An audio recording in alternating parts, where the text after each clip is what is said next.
नमस्कार. आकाश, भूमी आणि क्षितिजा असे तिघेजण देवदर्शनाला घरातून थेट आपली फोर व्हीलर गाडी घेऊन निघालेले असतात. आता अर्ध्या वाटेपर्यंत गेल्यावर भूमीला आकाश म्हणत असतो, भूमी जरा गाडीमध्ये प्रॉब्लेम वाटतोय. त्यावर आता भूमी म्हणत असते, आकाश कसला प्रॉब्लेम? त्यावर आकाश म्हणत असतो, भूमी बहुतेक ब्रेक फेल झाले असावेत. हे वाक्य ऐकल्यावर भूमी म्हणत असते, आकाश काय बोलतोस तू हे? अरे आपल्यासोबत आता क्षितिजा आहे. असं काही होता कामा नये. प्लीज काहीतरी कर. त्यावर आकाश म्हणत असतो, भूमी मी प्रयत्न करतोय पण गाडीला ब्रेक अजिबातच लागत नाहीये. आणि अशातच आता आकाशने शेवटी गाडी थांबवण्यासाठी प्रयत्न केलेला असतो. शेवटी आता गाडी एका ठिकाणी जाऊन ठोकली जाते आणि त्यानंतर ती गाडी हळूहळू एका उतारावरून आता थेट दरीमध्ये कोसळणार असते. आणि अशातच भूमी, आकाश दोघंही प्रचंड घाबरलेले असतात. भूमीने क्षितिजाला घट्ट असं स्वतःजवळ कवटाळलेलं असतं. दोघांनाही आता स्पष्ट मरण दिसून येत असतं. आणि तेवढ्यात आता गाडी दरीत कोसळणार, तेवढ्यात मागून कुणीतरी गाडी अचानकपणे थांबवलेली आहे. जणू काही मोठा ओंडका किंवा दगड गाडीच्या मागे टाकलेला आहे, ज्याला धडकून गाडी तिथेच थांबलेली आहे.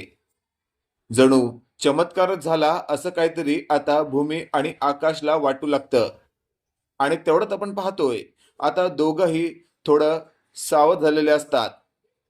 अचानकपणे आता भूमी आणि आकाश मागे पाहतात, तर मागच्या काचेतून कोणतरी व्यक्ती आपल्याकडे पाहतय हे या दोघांना दिसतं. आणि तेवढ्यात आता भूमी म्हणत असते, आकाश कोणीतरी मागे आहे.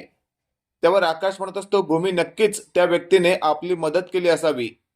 आणि तेवढ्यात आता आकाश गाडीचा दरवाजा उघडतो आणि तो बाहेरून पाहतो, तर काय, ती व्यक्ती दुसरी तिसरी कोणी नसून चक्क काही महिन्यांपूर्वी मेलेला अभिजित असतो.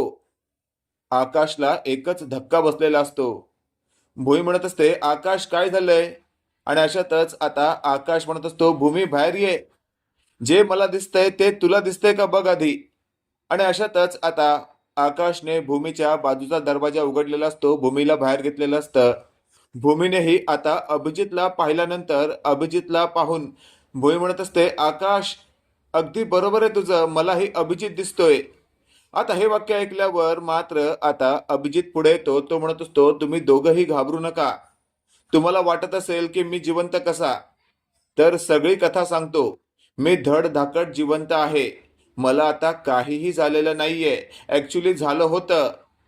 मला माझ्याच आईने बिल्डिंग वरून खाली पडल्यानंतर माझा गळा दाबला होता. मला ठार मारायचा प्रयत्न केला होता, पण त्यावेळेला मी स्वतः मरायचं नाटक केलं होतं. आणि माझ्या आईला सुद्धा हेच वाटलं की मी मेलो, म्हणून तर ती तिथून पळून गेली. आणि त्यानंतर मला तिथून काही माणसांनी उचलून नेले आणि माझ्यावर आतापर्यंत उपचार सुरू होते. आता काहीच दिवसांपूर्वी बरा झालो आहे. हे वाक्य ऐकल्यावर आकाश आता स्वतःशी बोलत असतो, देवा खरंच तुझे आभार मानतो. अभिजितला स्पष्ट धडधाकट समोर पाहून मला खूप बरं वाटलं, नाहीतर मला खूपच आयुष्यभर गिल्ट होतं की अभिजित माझ्यामुळे पडला आणि त्याचा जीव गेला. त्यावर लगेचच आता आकाशने धावत जाऊन अभिजितला घट्ट अशी मिठी मारलेली असते. अभिजित म्हणत असतो, आकाश खरंच मला आत्ता कळून चुकतंय की आपली माणसं कोण आहे. इतकी वर्ष मी माझ्या आईला आपलं समजत होतो. ती तुमच्या विरोधात होती, मीही तुमच्या विरोधात होतो. पण तेव्हा मला कळलं नाही की चूक काय, चांगलं काय, वगैरे वगैरे काय. पण आज मला कळून चुकलं आहे. तुम्ही दोघंच आतापर्यंत त्या घरात सत्यवादी आहात आणि यापुढे मी तुमचीच साथ देणार आहे. तुमच्याच बाजूने त्या घरात राहण्याचा प्रयत्न करणार आहे.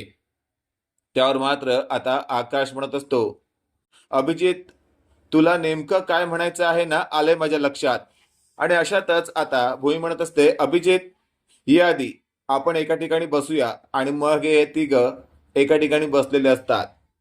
आता व्यवस्थित तिघं बोलत असतात. इकडे रागिणी आता आकाश आणि भूमीच्या ऍक्सिडेंटची बातमी कधी येते याचा विचार करत असते, याची वाट बघत असते. आणि तेवढ्यात बराच वेळ झालेला असतो, अजूनही अशी कोणतीच बातमी आलेली नाहीये.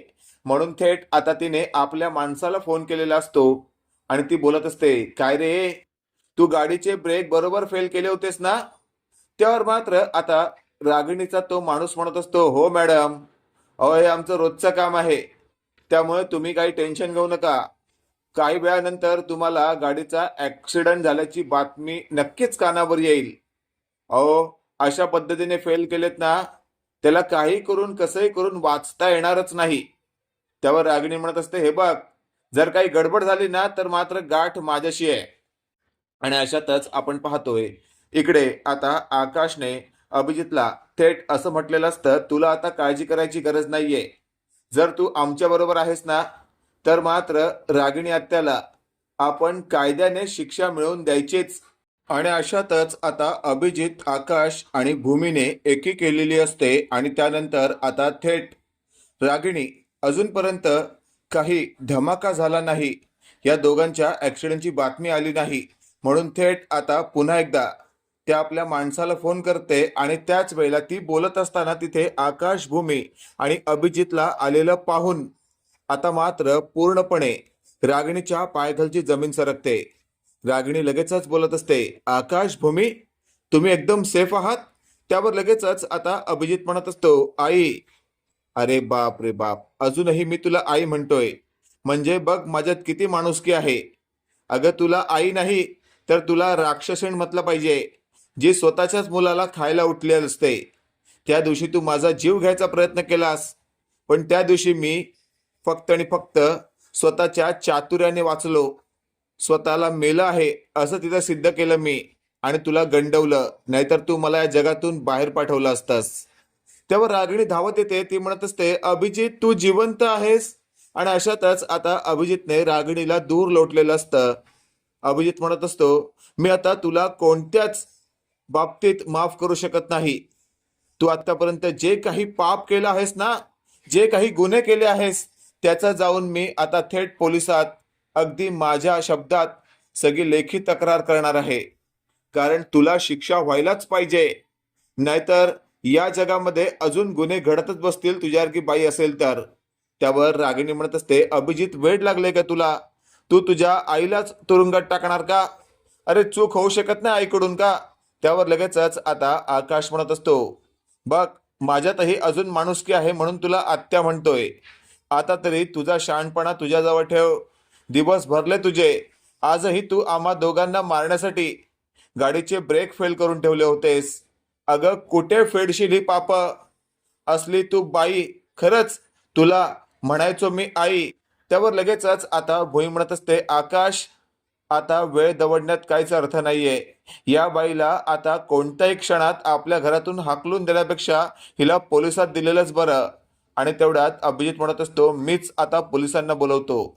मग अभिजितने पोलिसांना फोन केलेला असतो आणि अभिजित आता पोलीस आल्यानंतर स्टार्ट टू एंड सगळं काही सांगतो. आणि अशातच आता रागिणीचा किस्सा जणू काही इथून पूर्णपणे संपणार आहे असं चित्र आता इथे आजूबाजूला फिरत आहे.